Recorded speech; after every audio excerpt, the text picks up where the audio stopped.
be here.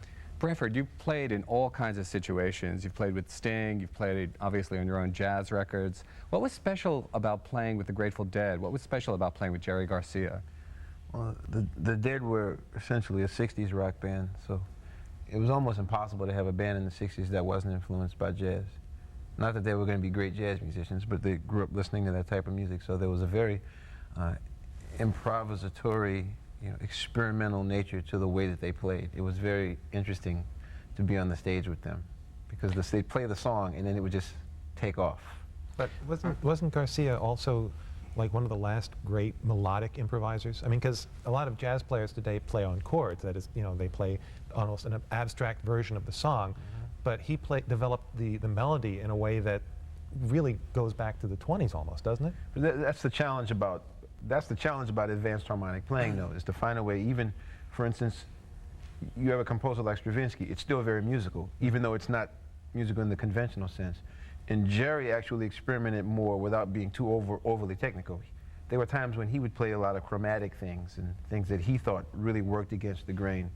He was a marvelously gifted melody maker. He was a great soloist, and his solos were very musical, particularly on the slower things. It was a joy to play with him, and it was actually more of a joy to listen to him.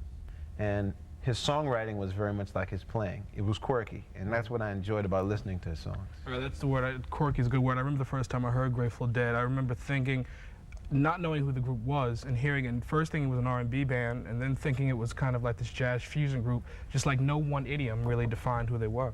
That's what they are. Right. That's what they are. Right. It's really sort of like something that happens on the stage. What was it like being on stage at that moment? They're famous for, the shows. Was it great every night? Was it? Oh no, it wasn't great every night. Some nights it just implodes. It would just crash and it'd be a ball of confusion. But the first time I played with them in Nassau Coliseum, it was a very special night. It was really on, and it was probably tough to play with the same guys for 25 years. But every time Bruce Hornsby played with them, or when I played with them, they seemed to get a little perky. Hey, they were real cool about it. Like, hey, what's up, man? Jerry, hey, man, good to see you. Yeah, and they'd start playing, and then it would kind of have an edge to it that I really enjoyed. They had a special relationship with their audience too. I mean, could you sense that energy, that kind of thing happening when you were on stage with them? Well, they have an audience. They've done something that is completely rare in today's society. They are the last of the band. Well, there are other bands, for instance, the Black Crowes are starting to do that. They are a band that has gone out on the road and earned their audience, and they've earned their audience strictly from a musical standpoint. And it's not a media-driven success. It's not a marketing tool. They went out and with virtually no visual representation in terms of video or interviews or television articles on them, they went out and sold their own tickets, sold their own albums, and consistently sold out 18,000 seat or greater seat venues, based sheerly on the reputation that they had in the eyes of their fans. And also, I'm sorry, I said also, I mean, the thing that sort of went with that was that it was kind of a crapshoot on what they would play and how they would play it and how it would go. And I mean, because I know from talking to people who went to lots of shows, they would like keep score, like baseball fans would. Yeah, they do. Right. They know how many times. When I played Dark Star with them for the first time, I saw a guy. It was amazing to me how immediately I became like a member of the band, and all these rumors that I was going to join the band, and people would call me on my home phone. Hello? Dude, heard you with the Dead the other night. You realize, of course, they hadn't played Dark Star in 6 months.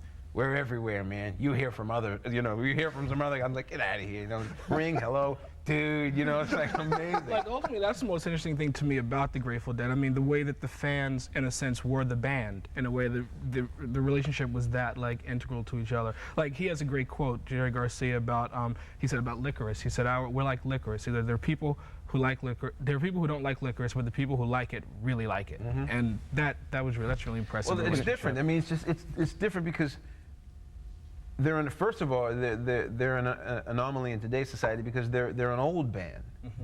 You know, they're old guys. They're well over the age of 25.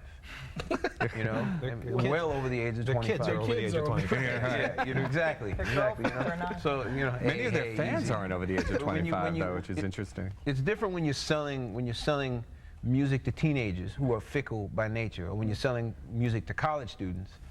And when you've transcended that and you've actually withstood the test of time and you're selling to everyone. So 40-year-olds are buying it, 19-year-olds are buying it, 30-year-olds are buying it, 20-year-olds are buying it, and they're buying it based on the reputation that the music has, rather than what it represents to their society or like a Generation X type thing. It's actually a musical event. Right. When It's I being did a the fad. last Rolling Stone interview with Jerry Garcia, and one of the sense I had about him was that this total kind of childlike openness. Would you say that that was characteristic of him on stage, or him as a person when you were around him? Could you describe what he was like? I don't know if I could call it childlike. I know what you're saying when he talks, but musically, he meant business, man. He didn't smile much on stage.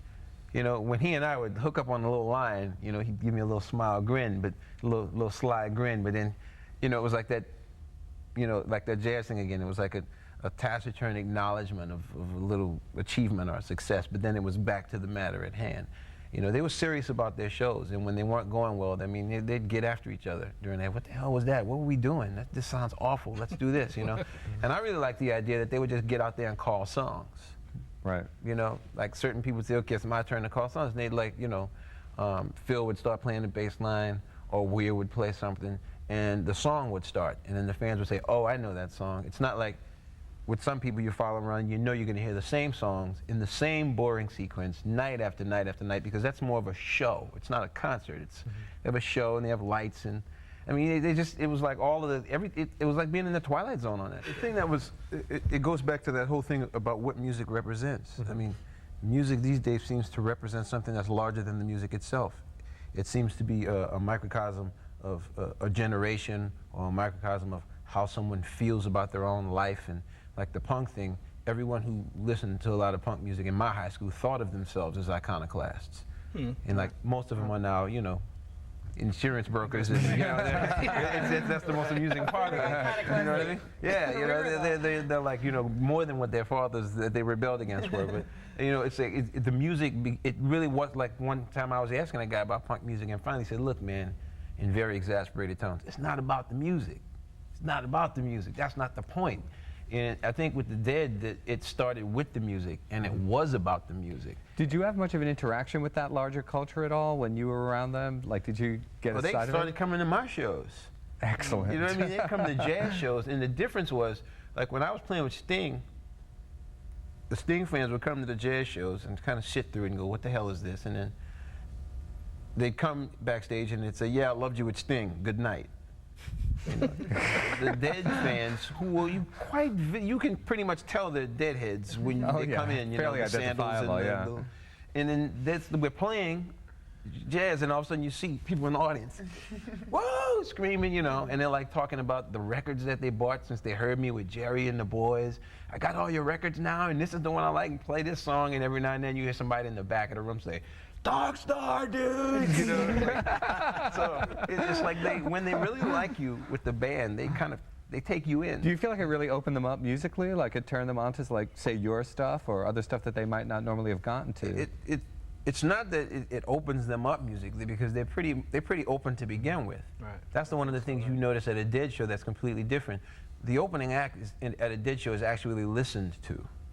Whereas in other concerts, it's just something going on, it's background, while the people literally turn their back to the audience and talk to each other, or go have a hot dog, or walk around, or sit on the phone.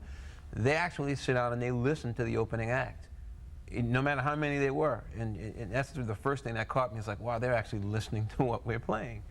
You know, like we played a New Year's show with the Dead once, with this band that I put together for it. That's like their big show, yeah. the New Year's show. Yeah. And I had a band. I was in town actually playing with my jazz band, and I put together this band with Kevin Eubanks and Bob Hurst and Jeff Watts, and it was all this music that Kevin and I wrote in like the late 70s when the fusion thing was really big. And we just brought this music back out and called the band the X-Men after the comic book. You know? And we started playing all this music, this really wild sounding stuff that's really like that Mahavishnu bridge between like jazz and like advanced harmony. And when we never played it again, and I still have deadheads coming up and saying, man, that music you guys played at that show back in 82, I think it was, you know, when is that coming out on record, you know, and they have the tapes. That's one of the things I always did like about the Dead. I mean, the stuff that's going to come out of the vaults is going to be great.